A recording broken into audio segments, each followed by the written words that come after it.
Sir, I heard on the radio a while back, and I can't remember the names involved, but it was a lady who I think is of Syrian Finnish descent living in Denmark, who is an imam.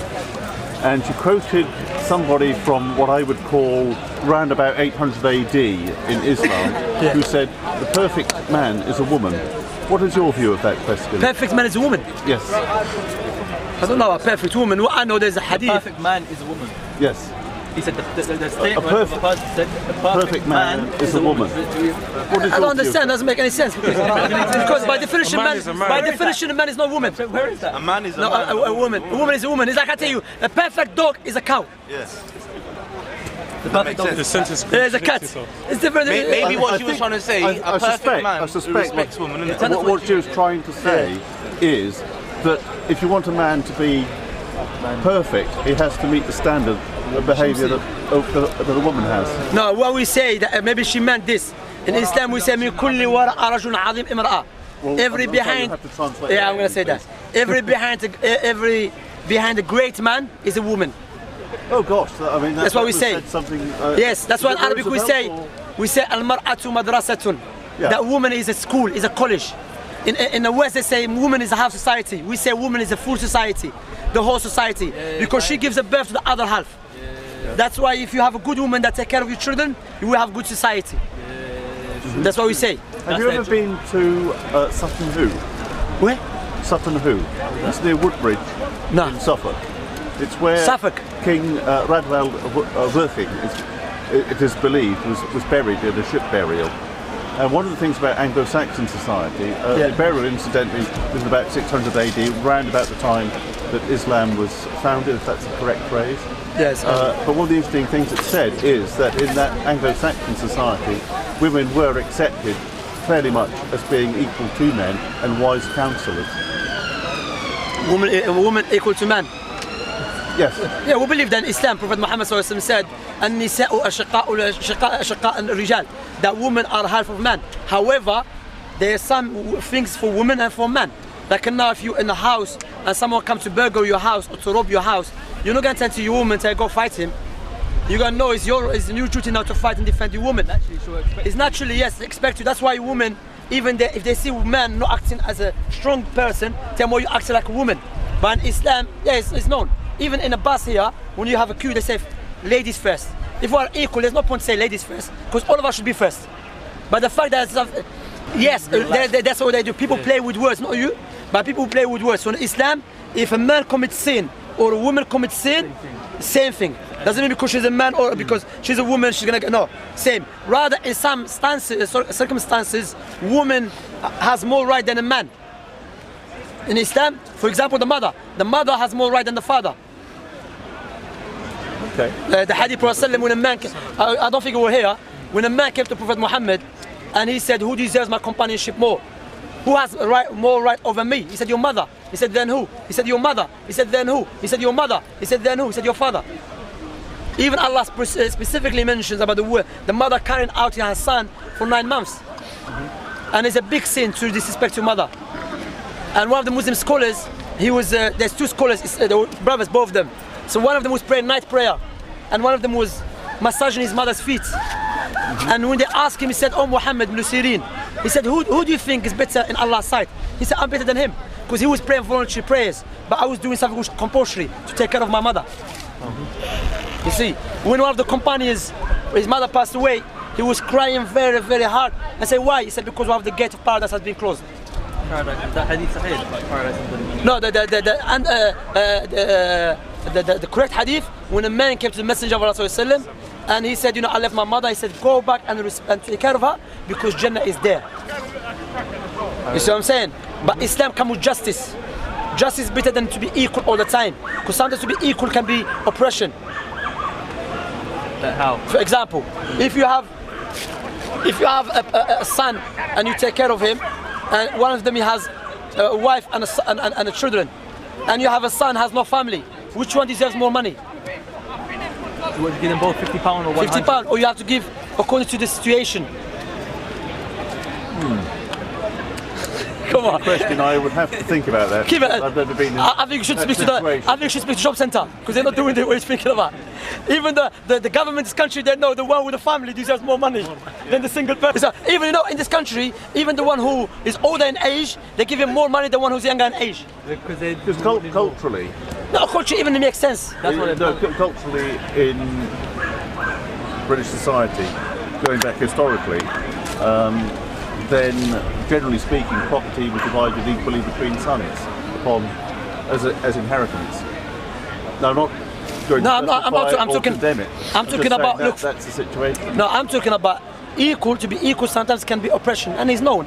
Like now, for example, if you, as I mentioned, it's a logical argument. If I have two sons, one of them has a car, one of them has a bike, I'm gonna give the one with the car more money, because the one with the car needs food for himself and needs food for the car, which is petrol. The one with the bike doesn't need petrol for the bike. You see what I'm saying? So it's a logical argument. No one tried to debate it. You see what I'm saying? Even. It's an interesting argument. Yeah, okay. It is a logical argument, I'm telling you. Have to think about. You know, women, when they look for a man, they look for a man, not a woman. Fun? When a woman look for a man, they look for a real man, not a woman. Are you aware of that? We're going to go down a real rabbit hole there. What is it's a bit hard for you, isn't it? Basically, a woman, if a woman sees someone acting like a woman, they say, no, I need a man. Someone take care of me. That's why Islam is a perfect religion. Why? From woman nature to be soft and to be merciful. From a man nature to be tough and strong. To complete each other, they get married. Because women need some toughness and the man needs some mercy and softness. But if you have two strong person, another person, strong person, there's a war. World War III is going to be at home. Well, one of the worst women, nastiest women in Nazi Germany was a deputy commandant of a concentration camp, and she made lampshades out of human skin. She was only about 21. Huh? Yes, no. It's a false assumption. No, you're misunderstanding the point. Believe that women are naturally soft and merciful. No, you misunderstand the point here. I'm talking general speaking. You know, general speaking, yes. Of course, sometimes you're gonna find a man. There's exception to it. You see what I'm saying? Like now we know that you will never go to the boxing match and you bring a woman and a man to fight each other. Have you heard this? Are you speaking about it? Are you serious? Doesn't happen, bro. Doesn't happen. You're serious. But in things like wrestling and boxing, you try and make people of equal weight. Yeah, but you can equal weight. Bring woman 50 kilo, man 50 kilo. Let them fight. I weigh about 75 to 80 kilos, but I do recall watching would you feel comfortable fighting a woman? You know what? Sorry to cut you. Women's wrestling, where the women weighed about 50 to 60 kilograms. But they were very determined fighters. I'll tell you what, I would not like to have been on the receiving end. Yeah, you're the exception. You're the exception from the man. No, but my point is, look, what we say that sometimes people try to debate for the sake of debate. But we know what is real, what is not. Like for example, when you speak to the atheist and you ask about the universe, there's someone who say will come randomly. This is just a word in our using. If you put it in the real test, it does not make any sense. You know what I'm saying? Like if you walk down the street and you see a nice phone, you will not just go and take it if you think, it just came randomly. You know what I'm saying? You know that someone must drop the phone. Likewise the camera and so on. So certain things I noticed in Speaker's Corner or when you debate with some people, they will try to utilize anything just for the sake of debating. While in the reality, they don't believe in it deeply in the heart. Like we know, we cannot debate that. That generally speaking, women and men are stronger than a woman, but sometimes a woman is stronger than a man. Like in some situation, a woman is stronger. Like you cannot be like a woman. I'm a married man, and my wife she takes care of the children. The job she does, Allahu Akbar, you know, big job. Like you know, I look at and I remember that I remember the statement of our Prophet Muhammad ﷺ to take care of your mother. You know when she's like, she wakes up early in the morning. Me, I just put the finger, let me carry on sleeping, man. You know what I'm saying? But you know the hadith. So you don't know that. You know when you read the hadith, there's difference between you read it and when you read it and you see it in the real life. When you look at the real life, you see your wife waking up early, looking after the children, taking care of them, and you're just sleeping. You know what I'm saying? That's why you remember the hadith, your mother. Physical strength of men and women is overrated. Now, I mean, physically, I'm probably no stronger than a woman of, say, 20, at the age that I am now. No, but what I'm saying is... Men are generally stronger than women. Yeah, but what I'm saying is it's important. What is important is the ability of the mind. Yeah, of course. That's why even look. And there's no difference. Yeah, that's why in Islam, you know, the big scholar in Islam. The brains of men and women. Yeah. The biggest scholar in Islam. One of the big scholars in Islam was a woman, who was the wife of Prophet Muhammad, Aisha. Radiallahu anha wa arda, may Allah please with her. She was one of the major scholars.